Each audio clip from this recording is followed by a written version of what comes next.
This is 9 in 9 Enneagram Wisdom for Life. Let's dive in.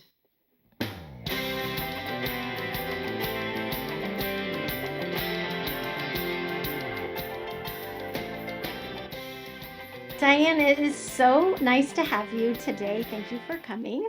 I want to talk about life as a 9. What can you tell me a little bit about when you first heard about the Enneagram and then how you came to know that you were an Enneagram 9?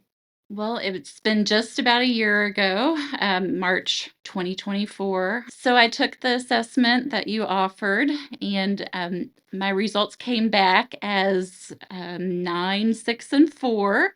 And we discussed those because I wasn't really sure if I was a 9 or not. And then I enrolled in the Enneagram 101 class. Yeah.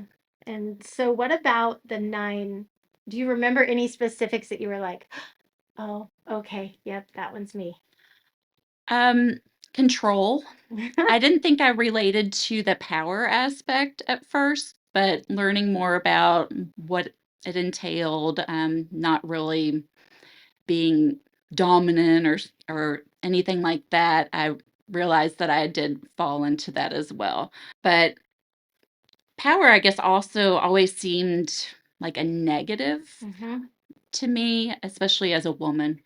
And so that was kind of my hang up Yeah. on that aspect of it. Um, but I learned that power really is more a form of doing things. I'm a doer and I like to get things done, and that's really how the power aspect comes into play. Yeah. So we see the idea of power and control with the 9 in their motivation of being unaffected and making sure that everybody on the outside and the internal, that everything is just status quo, like no rocking this boat. And it actually takes a tremendous amount of power and control to not rock the boat internally or externally. Mhm. So for you in your daily life, what does that feel like, look like? Especially day to day with family, I feel like it looks like for me, I want everybody to be happy. And if there's too much conflict, I just kind of want to zone out. Just want it to be done with and kind of check out. Yeah. Yes, I'm very attuned to other people's emotions um and I can definitely read people very well. I feel like I can tell if somebody's struggling or just what they're going through, which can also be a negative in my opinion because I'm so empathetic. I get emotional a lot. Yeah.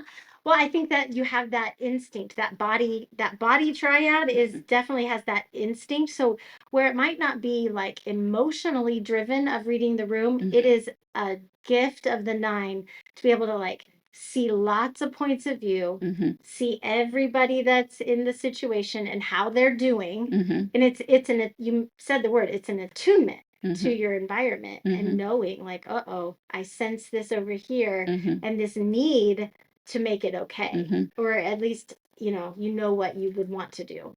Yeah. Yes. Mhm. Interesting. So what else do you notice in your daily life as far as being a 9? Well, the deep desire of a 9 is to feel like you matter, Mm-hmm. which especially I would say growing up, self-confidence issues. I didn't know if I really, you know, what I did mattered. If I was at an event, does it matter that I'm here? Do they really want me here? That sort of thing. And so you always, I feel like as a 9, want to know that people are glad you're there, that it matters that you're there, whether you're just there enjoying yourself or helping to serve at an event. But it also, one thing that really opened my eyes when I learned about being a 9 that I had never really thought of was the sloth tendencies, which I do have. It can be really hard for me to get going. I can even know what I'm supposed to do, but I'm very hesitant on taking first steps. Mm-hmm. Like I know this is, to do these things, I have to do this step, this step, this step, but just the first step really gives me fear and anxiety. And sometimes it could be related to like worrying what somebody's going to think or am I overstepping my bounds? And then I think I mentioned a minute ago, I have the tendency to kind of tune out when I'm feeling overwhelmed. Like I just want to escape. I don't want to go toe to toe with somebody. Yeah. I'd much rather gather my thoughts and think about solutions or really how I feel. Sometimes I don't really know what I feel, and it takes me a while to process. So, like face-to-face confrontations are very hard for me. I definitely need time to process. Yeah.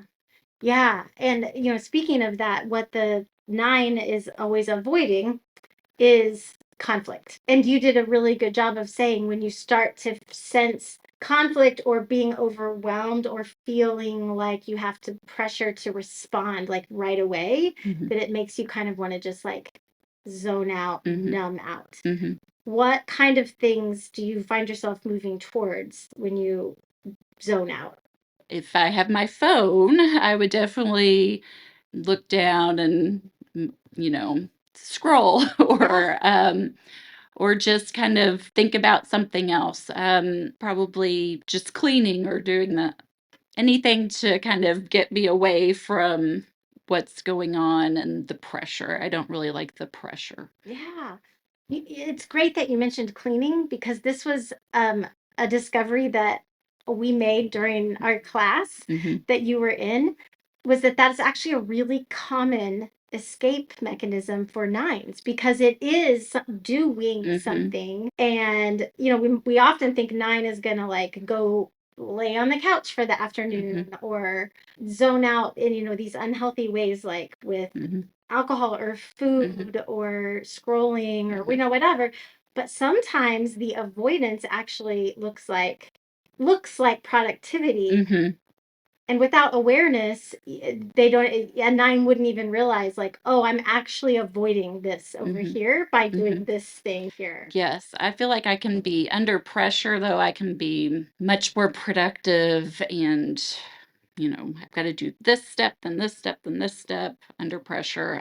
I'm able to focus and definitely seeing things look better. For example, in a room, if you're cleaning a room, makes me feel good and Yeah. sense of accomplishment. I'm like, so I realize I haven't handled that problem yet, but look, this makes me feel better. I love that. Oh my goodness, yes. So Diane, what do you find is the best thing about being a nine? Well, I feel like this is more and more the case as I've been a parent and, for example, working in different organizations. I feel like nines aren't really complainers. uh, I feel like we're more doers. And so a lot of times in different groups, people just want to complain about issues and go on and on, but I wanna fix the problem. So, instead of complaining, I'm much more about action.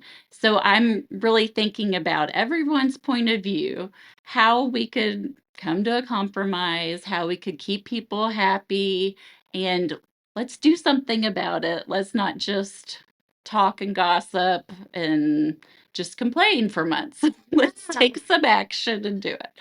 Which I feel like that's more, since I've learned more about myself, I'm much more willing to, take that sort of role to go after it and do what needs to be done. What do you find is the most difficult thing about being a nine? Not liking confrontation. Um, Sometimes I wish I could stand up for myself better, Mm. and I think especially because I need time to process that hinders me. Is there any advice or thoughts that you would have for other nines out there? I'd just say that you're special and you're very needed. That Mm. you're, I think, very crucial to making people feel self worth. Sometimes we don't give ourselves enough credit about how great we are. So true. It's so true. Hey, if you want to be a part of our next round of Enneagram 101 classes, just go to the show notes or the bio, and all the information will be there. I'd love to see you in this 5-week class that will definitely change your life for the better.